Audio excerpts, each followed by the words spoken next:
하나님은 참 우리의 좋은 인도자가 되어 주십니다. 우리가 오늘 읽은 말씀에서도 하나님은 너무나 좋은 우리의 인도자가 되어 주신다라고 말씀하고 있습니다. 우리 아까 읽었지만 잠시 27절, 28절의 말씀을 다시 한번 함께 보면 좋겠습니다. 27절, 28절의 말씀인데요. 함께 읽어볼까요? 그들이 이리저리 부르며 취한 자같이 비틀거리니 그들의 모든 지각이 혼돈 속에 빠지는도다. 이에 그들이 그들의 고통 때문에 여호와께 부르짖음에 그가 그들의 고통에서 그들을 인도하여 내시고. 아멘. 하나님은 고통을 당한 자들에게 무엇을 주시는 분이신가요? 구원을 주시는 분이십니다. 우리가 자세하게 시편 107편을 보진 않았지만요, 시편 107편을 쭉 보면 하나님이 참 놀랍게 인생들을 구원해 가시는 것을 볼 수 있습니다. 우리가 조금 읽은 말씀으로만 보아도 그렇지만요, 107편 말씀 중에 이런 말씀도 있어요. 하나님을 거역하는 자들, 하나님을 거역하는 자들에게도, 그래서 그들이 당한 고난에도, 그래서 그들이 하나님께 부르짖을 때 하나님이 그들을 어떻게 하실까요? 구원하신다. 그들의 부르짖음을 들으신다 말씀하세요. 하나님은 우리에게 너무나 은혜로운 분이십니다. 그 은혜를 여러분 잘 누리고 계신가요? 그 은혜 안에서 우리가 지금까지 살아오고 있는데요, 그 은혜를 잘 누리면서 살고 계신가요? 아멘이시길 바랍니다. 네. 하나님을 우리가 의지하지 않는다면요, 여러분, 우리가 이 세상을 사는 동안 참 많은 고난과 고통을 겪게 될 겁니다. 인생을 살아가는 것이 고난과 고통인데요, 늙어가면서, 아파가면서, 어려움을 당황하면서 살아가는 것이 우리의 힘듦인데, 그런데 하나님이 없이 그 길을 간다라고 생각해 볼 때 그것은 참 고통 속에서 살아가는 길이라는 것을 우리가 알 수 있습니다. 그러므로 우리가 하나님을 잘 따라가야 합니다. 하나님을 우리의 진심의 영혼의 구원자이심을 고백하며 하나님이 우리에게 하시는 말씀을 하나하나 들으면서 하나하나 행하면서 나아갈 줄 알아야 합니다. 우리 말씀의 이야기를 잠시 보겠습니다. 하나님을 따르지 않는 자의 이야기를 함께 보고 싶은데요. 창세기에 우리가 잘 알고 있는 야곱이라는 인물이 있습니다. 야곱을 잘 알고 계시죠? 네, 수없이 들으셨죠? 네, 야곱을 우리가 잘 알고 있습니다. 그래서 야곱에 대해서 약간 애정이 갑니다. 야곱의 인생을 우리가 다 알아요. 그가 죽기까지 어느 길에서 어떤 이야기를 하면서 그의 가족이 어떤 여정을 거쳤는지 우리가 잘 압니다. 그래서 애정이 있는 인물이에요. 우리가 많이 이야기합니다. 그런데 그 이면에 야곱은 참 못된 사람입니다. 참 나쁜 사람이에요. 저는 야곱을 정말 이해할 수 없는 사람입니다. 야곱이 무엇을 했는지 여러분 다 알고 계시죠? 그가 아버지의 재산이 탐나서 아버지를 속이고 형을 속이고 아버지의 재산을 모두 빼앗고자 했습니다. 요즘 말로 하면 친족을 대상으로 한 사기입니다. 사기꾼이에요. 게다가 어떻게 그럴 수가 있는지 모르겠어요. 아버지와 형을 속이고 자기가 그 가정의 재산을 모두 갖겠다라고 하는 게 너무 정말 심각한 욕심에 빠져 있는 사람인 것 같습니다. 이 당시만 보면 야곱은 하나님이 없는 사람인 것 같아요. 그가 이 일을 할 때 또 어머니가 그만 편애하여서 그와 공모하여서 이 일을 저지르게 되었습니다. 너무 불행한 건요, 이 사기가 성공했다는 겁니다. 이 일 이후에 야곱이 그 아버지의 재산을 다 가졌을지는 몰라도 야곱이 잃어버린 게 있었습니다. 야곱은 그의 가정을 잃어버렸어요. 그 가정은 완전히 깨어졌습니다. 아버지가 이제 돌아가실 날이 다가오고 있는데 형이 아버지가 죽기만 하면 야곱을 내가 죽여버리겠다라고 다짐한 상태였어요.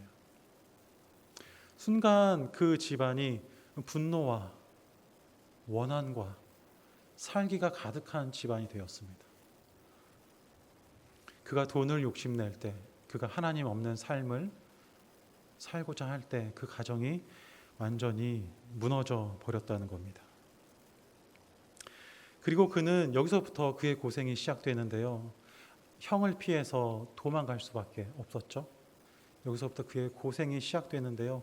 그가 도망간 엄마의 오빠 삼촌 집에서도 그가 삼촌에게서 굉장히 많은 어려움을 겪지 않습니까? 여러 번 속아서 여러 번 어려움을 겪습니다. 하나님을 없이 사는 인생들이 이러한 일들을 경험합니다. 인생 가운데 크나큰 고난과 고통을 그들이 당하면서 살아간다는 겁니다. 자신의 인생을 자신의 욕심으로 채울 때 이런 일들을 우리가 경험하면서 살아가게 된다는 것이죠. 문제와 문제 사이에 살아가게 됩니다. 여러분 이런 경험 해보신 적 있으시죠? 이러지도 못하고 저러지도 못하는 상황. 이렇게 가면 이 문제가, 저렇게 가면 저 문제가 있는 상황이 야곱이 처한 상황이었어요. 집에 가지도 못하고 떠난 곳에서 잘 살지도 못하는 상황 말이죠. 그런데 우리가 알고 있습니다. 야곱이 어떻게 그 마음을 돌이켰는지 알고 있어요. 어떻게 했습니까? 그가 하나님을 붙잡았습니다. 그에게는 의지할 데가 하나님밖에 없었습니다. 가정이 완전히 깨졌고요. 나가서 도움을 구하고 싶었는데 친척에게도 도움을 받지 못했어요. 그는 의지할 곳이 다 없어져 버렸습니다. 여러분 우리의 인생길이 이렇지 않나요? 우리가 정말로 어려움을 처하게 될 때요. 우리에게 정말 이 급한 문제가 생겨날 때 간혹 내 주변에 있던 나와 친한 사람들, 유력한 사람들 다 어디론가 없어지고 도움을 구할 데가 없어요. 내 슬픈 이야기를 할 사람이 없습니다. 그런 경험은 없으십니까? 야곱의 상황이 그런 거예요. 하나님 없이 사는 인생들이 이러한 문제들을 직면하게 됩니다. 그런데 야곱이 그런 가운데 하나님을 찾게 되었어요. 야곱이 그 떠나는 길 가운데 알고 계시죠? 하나님이 잠시 그의 앞에 모습을 보이셨는데 야곱이 그 하나님께 단을 쌓고 예배를 드렸어요. 그리고 그가 돌아오는 길에 하나님의 천사가 그에게 말씀을 하러 왔는데 그를 붙잡고 놔주지 않았어요.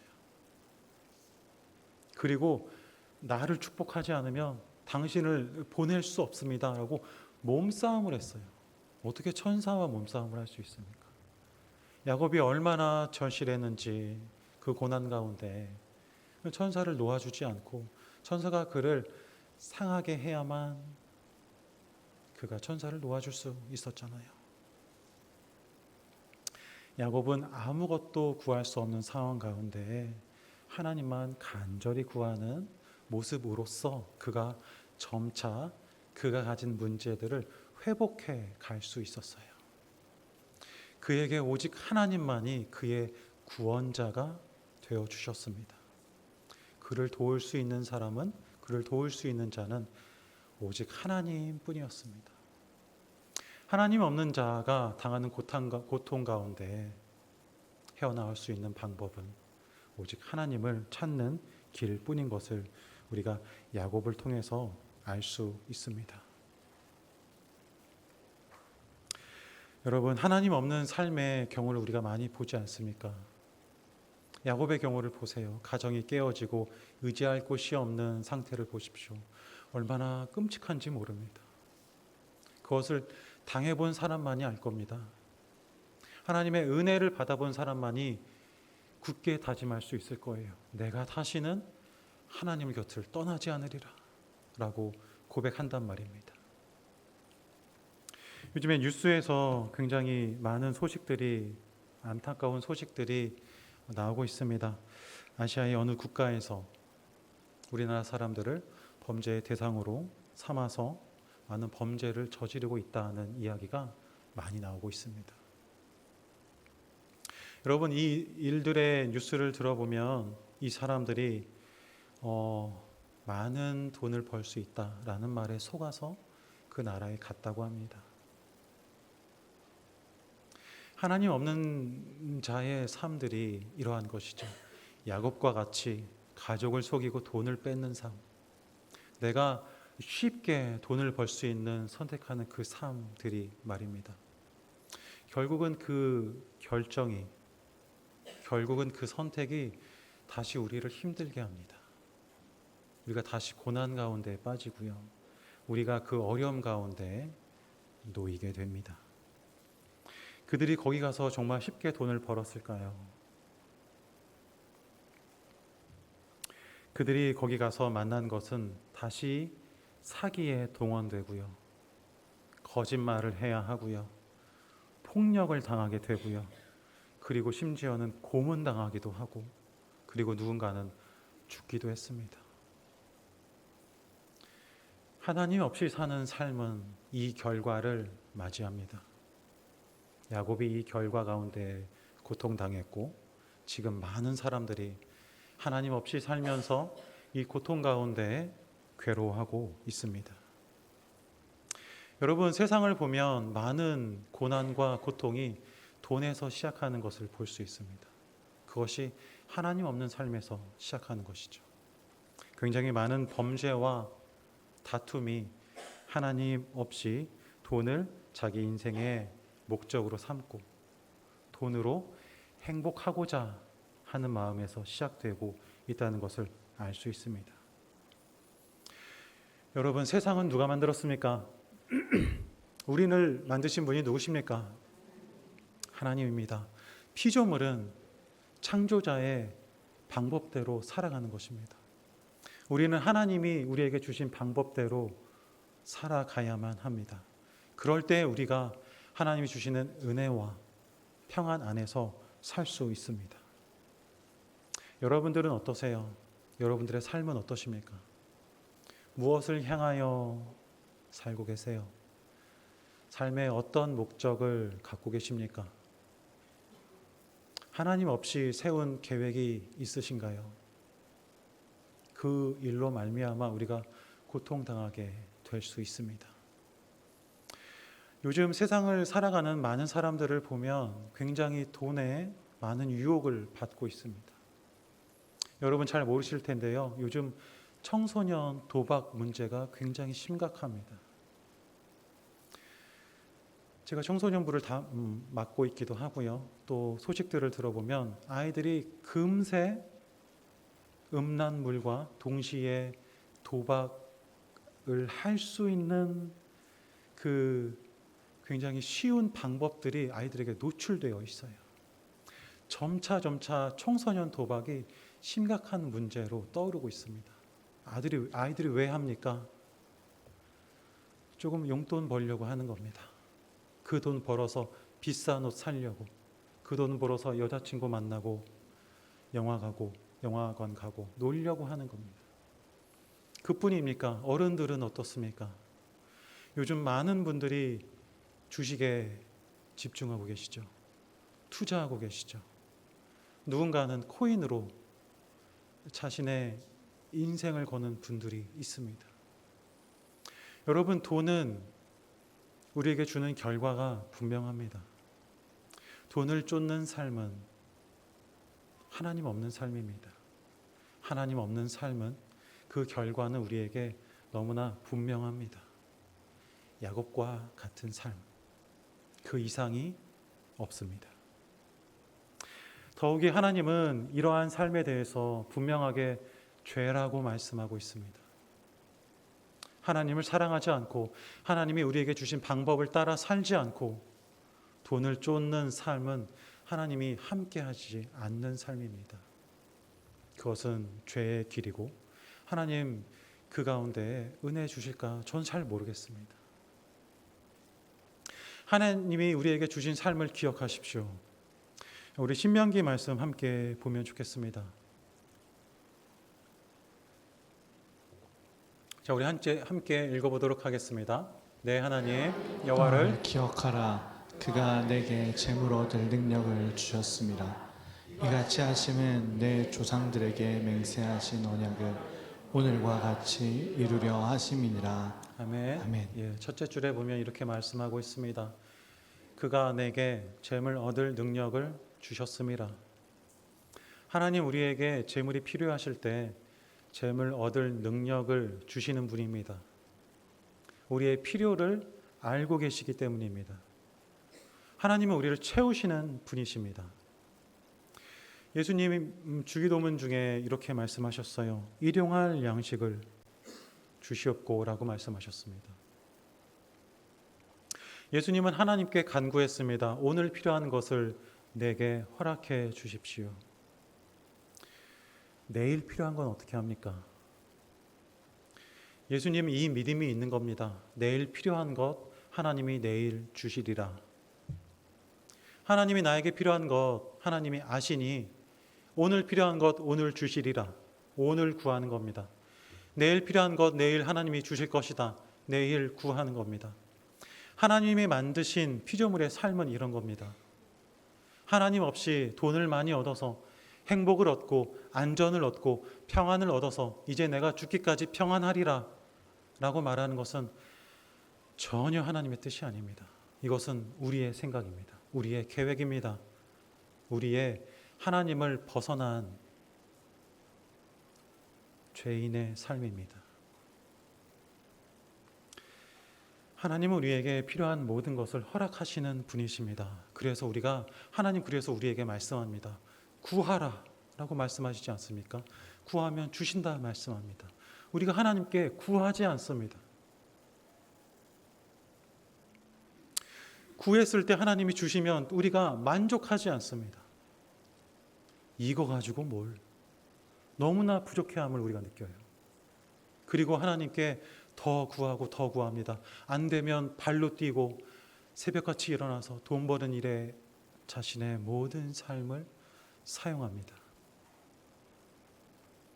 그리고 하나님이 주실 것을 신뢰하지 않습니다. 이런 자에게 하나님이 언제 필요하겠습니까?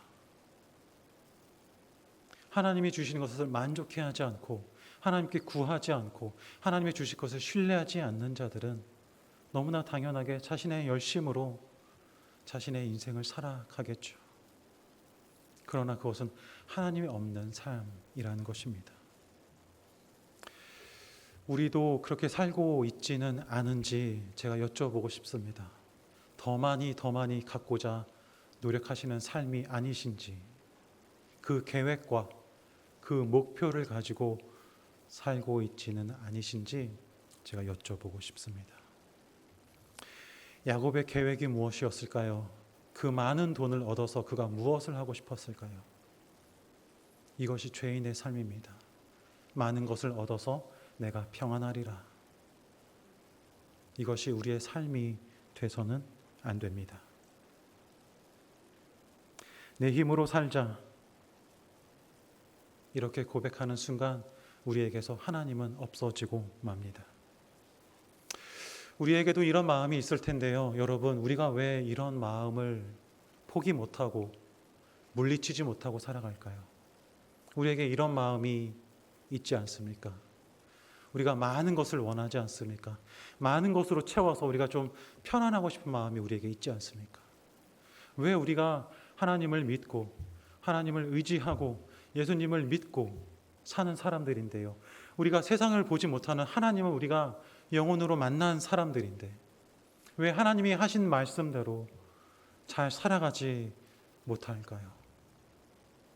우리에게 이것이 문제입니다. 옳은 말을 우리가 많이 할 수 있어도 선한 것을 우리가 많이 바라보아도 우리의 마음이 이 유혹에서 떠나갈 수 없는 것이 우리의 어려움입니다. 저도 이 가운데 벗어날 수 없는 사람이라는 것을 고백합니다. 주중에 저에게 이런 일이 있었습니다. 하나님을 온전히 바라보지 못하는 순간이 있었다는 겁니다. 제가 친구에게 복음을 전하면서 몇 주간 살고 있었습니다. 그 친구가 예수님을 평생 믿기는 했는데 교회를 잘 다니지 않는 친구였어요. 신앙의 아주 이제 초보적인 단계를 살고 있었습니다. 그런데 그 친구도 삶의 고난이 있었고 하나님을 다시 부르짖고 싶었습니다. 그래서 제가 좀 도와주겠다라고 하면서 이제 시간을 갖고 있었어요. 그러면서 제가 그 친구에게 권면했습니다. 신앙생활 이렇게 하자. 아침에 일어나서 큐티하고 회사 가기 전에 기도하고 점심에 기도하고 자기 전에 우리 기도하자. 너 잘해야 된다. 너 할 때 나도 할게. 라고 약속했습니다. 그 친구가 그것이 너무 어려웠던 것 같아요. 그래서 제가 같이 하겠다 했습니다. 그러면 힘이 날까 싶었던 거죠. 어느 날 그 점심에 제가 이번 주에 그 친구를 위해서 그리고 그 친구가 내게 준 기도 제목을 가지고 기도했어야 했는데요. 제가 기도하지 못했습니다. 제가 기억하고 있었어요. 오전에 이거 오늘 그 친구를 위해서 기도하고 카톡으로 내가 기도하고 있다. 같이 힘내자. 이야기하려고 했는데 조금 이따 해야지 하고 잊어버렸어요. 그리고 그날 하루 종일 기억나지 않았습니다. 잊어버린 거예요. 그리고 그 다음날 점심에 죄송합니다 여러분. 또 잊어버렸습니다. 제가 그 전날은 제가 2번 잊어버렸잖아요. 그 처음 날은 제가 그렇게 심각하게 생각하지 않았습니다. 잊어버렸네. 이것을 내가 안 한다 한들 누가 나에게 꾸질할 사람이 없습니다. 내가 부끄러울 일이 없어요. 나만 잘하면 됩니다. 그런데 둘째 날 못하고 나서 참 부끄러웠습니다. 내가 이걸 못하는구나. 내가 정말 하나님을 진심으로 원하지 않고 있구나. 내 마음 가운데 죄가 가득해서 하나님을 내가 정말로 진심으로 하나님을 사랑하지 않는구나 라는 것을 내가 그 순간 잘 알았습니다. 하나님께 죄송했고 친구에게 미안했고 스스로 자책했습니다. 너무나 부끄러웠어요. 그 친구가 저에게 목사님 이럽니다. 한 25년 된 친구인데요. 이 이야기 제가 복음을 전할 때만 저에게 목사님 하고 평소에는 야 너 막 하는데요. 제가 그 친구에게 참 미안했어요. 그 목사님 소리를 제가 들을 수가 없잖아요. 제가 말하고 싶은 게 무엇이냐면 우리가 이 연약함이 있다는 겁니다. 하나님을 진심으로 사랑하지 못하는 마음이 우리에게 있다는 겁니다. 우리에게 이것이 문제입니다. 우리가 이것을 가만히 내버려 두면 안 됩니다. 제가 자책하는 동시에 제가 크게 하나님께 죄송해하는 동시에 여러분 그러나 너무나 감사했던 것은 내가 아직 하나님의 자녀인 것이 너무나 감사했어요. 제가 그때 어떤 생각을 했냐면 내가 이 마음으로 산다면 내가 이 하나님을 원하지 않는 이 마음으로 내가 산다면 난 아마 끔찍한 하나님을 원하지 않는 하나님을 예배하지 않는 삶을 아마 살게 되지 않았을까라는 생각을 했다는 겁니다. 그런데 전 아직 하나님의 자녀였습니다. 그런데 전 아직 하나님의 백성이었어요. 그럼에도 전 아직 하나님을 믿고 있었습니다. 예수님께서 저를 위해 나의 죄를 용서하신 것을 제가 아직 믿고 있었어요. 이 깨달음이 저에게 그 죄책임과 동시에 너무나 기쁨을 주었어요. 나의 연약함을 보는 동시에 하나님이 나에게 거저 주신 그 은혜가 있다는 것이 나에게 너무 커 보였어요. 바울이 그런 고백하지 않았습니까? 오늘 찬양대가 그렇게 찬양했습니까? 죄인 중에 괴수라. 제가 그것을 느끼는 순간이었어요. 제가 그것을 이것이 그 말이구나 깨달아지는 순간이었습니다. 그런데 또 하나 생각나는 말씀이 그 당시에 있었어요. 로마서 5장 20절 말씀이에요. 우리 함께 읽어볼 수 있을까요? 함께 읽겠습니다. 율법이 들어온 것은 범죄를 더하게 하려 함이라. 그러나 죄가 더한 곳에 은혜가 더욱 넘쳤나니. 네, 이 말씀 좀 보여주십시오. 제가 이 은혜를 느꼈다는 겁니다. 그 순간 이 은혜가 내게 충만했다는 겁니다. 여러분, 이 은혜가 어떤 건지 아세요? 여러분, 이 은혜가 여러분 매일매일 살아오면서 갖는 은혜라서 그저 평범하게만 보이시나요? 여러분, 이 은혜는요, 하나님을 나의 구주라, 내 인생의 구원자라 고백하는 사람에게만 있는 은혜입니다. 예수를 나의 구세주라 고백한 사람들에게만 허락된 은혜입니다. 사람의 마음 가운데 죄가 가득할 때 이 은혜를 느낄 수 있는 사람은 오직 그 안에 성령 하나님이 일하시고 있는 사람만입니다. 여러분, 세상 가운데 죄인들을 보십시오. 그들이 그 마음 가운데 죄를 쌓을 때 그들 가운데 기쁨이 있던가요? 그들 가운데 행복이 있던가요? 그들 가운데 감사가 생기나요? 하나님의 은혜가 동시에 그들에게 허락되나요? 절대 그렇지 않습니다. 이것은 믿는 자들에게만 아주 특별하게 허락하신 하나님의 은혜입니다. 우리가 연약함 가운데서도 하나님을 바라볼 수 있는 이 믿음, 이 허락된 신분, 하나님을 부를 수 있는 우리의 마음의 고백, 이것이 이 은혜입니다. 우리가 이 은혜를 가지고 있습니다. 우리가 해결하지 못하는 이 문제에 하나님을 진심으로 사랑할 수 없는 이 문제의 해결이 저는 이것이라고 생각한다는 겁니다.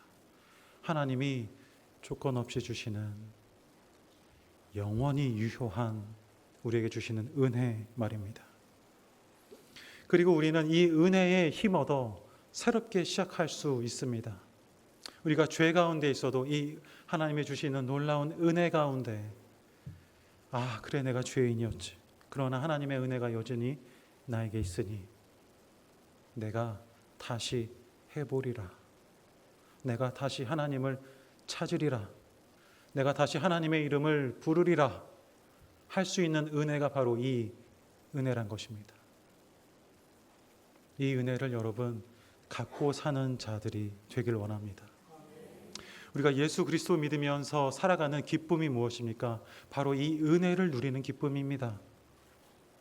우리가 살면서 고난당하고 고통당하면서 힘들어할 때, 넘어질 때, 쓰러지고 싶을 때, 모든 걸 포기하고 싶을 때, 다 내버려두고 싶을 때 다시 시작하게 하는 이 은혜가 우리에게 있다는 겁니다. 너무나 놀랍지 않습니까, 여러분? 요즘 말로 하면 이것은 하나님이 우리에게 주시는 혜택입니다. 이것은 하나님이 우리에게 주시는 보너스입니다. 더 좋은 무슨 말로 제가 설명할 수 있을까요? 갑자기 생각은 안 나는데요. 무엇이라 말할 수 있을까요? 이 은혜가 우리에게 있습니다. 아멘이시죠?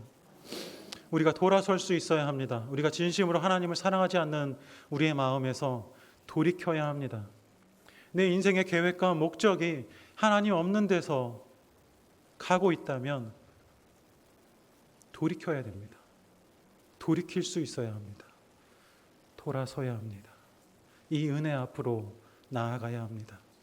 이 죄를 깨닫고 여전히 하나님이 나에게 은혜 주고 계시는 나의 하나님이라, 이것을 고백하며 이 은혜를 경험하는 삶을 우리가 살게 되기를 원합니다. 마지막으로 말씀드립니다. 마지막으로 질문 드립니다. 여러분들의 인생의 목적은 무엇입니까? 우리의 인생의 목표는 무엇입니까? 우리 인생의 기쁨은 무엇입니까? 무엇이 우리 인생의 진정한 행복을 줍니까? 많은 사람들이 돈을 쫓아가고요. 많은 사람들이 쾌락을 쫓아가고요. 많은 사람들이 음란함을 쫓아갑니다. 여러분, 이 길 가운데에 서지 마십시오. 행여나 그것을 꿈꾸고 있는 분들이 있다면 돌아서시기를 바랍니다. 내가 너무나 가난하게 살아서 우리 자녀에게는 이 가난을 줄 수 없어서 내가 꼭 부유해져야 한다. 내가 이쁜 손자를 보는 게 인생의 낙이다. 우리 자녀가 좋은 학교를 가고 좋은 취직을 하는 게 내 인생의 행복이다. 라고 말씀하시면 참 곤란합니다. 우리의 기쁨은 오직 하나님 안에 있어야 합니다. 하나님이 우리에게 은혜 주시는 그 삶 가운데 우리의 은혜가 있습니다. 그 길을 가는 자들이 그 기쁨을 맞이하면서 갑니다. 그 길을 가지 않기 때문에 우리가 그 기쁨과 함께 살아갈 수 없습니다. 그러니 예수님 믿으면서도 힘들게 살아가는 인생이 어떤 분들에게 있습니다.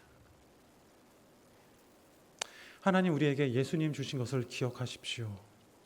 이 예수님으로 말미암아 우리가 그 기쁨 가운데 서며 인생의 구원자 되신 그 하나님과 동행하며 살아갈 수 있습니다. 우리 요한복음 15장 말씀 함께 보고 싶습니다. 함께 읽겠습니다. 내가 이것을 너희에게 이름은 내 기쁨이 너희 안에 있어 너희 기쁨을 충만하게 하려 함이라. 아멘. 요한복음 15장 말씀입니다. 예수님이 포도나무, 포도가지 이야기하면서 하신 말씀입니다. 가지가 포도나무에 붙어 있으면 열매를 맺는다 라고 하신 말씀 중에 하신 말씀입니다. 우리가 하나님에게 붙어 있으면 우리는 열매를 맺을 것이고 그리고 우리는 기쁨을 누릴 겁니다. 여러분 예수님 믿으면서 살아가는 삶이 기쁘십니까? 기쁘신가요? 네, 진심으로 고백한 말씀이길 바랍니다. 하나님 안에 있을 때 우리가 기쁨을 누릴 수 있습니다. 그 복음 안에서 우리가 구원을 얻을 수 있습니다. 하나님께서 우리에게 그 구원의 이름으로 예수를 주셨습니다. 그 예수님이 주시는 은혜 안에 항상 머무르는 우리가 되기를 원합니다. 예수님은 하나님이셨습니다. 예수님 우리 공생애 가운데 하나님이신 것을 많이 드러내 보여주셨어요. 그 예수님을 온전히 믿음으로써 사는 우리가 되기를 원합니다. 기도하겠습니다.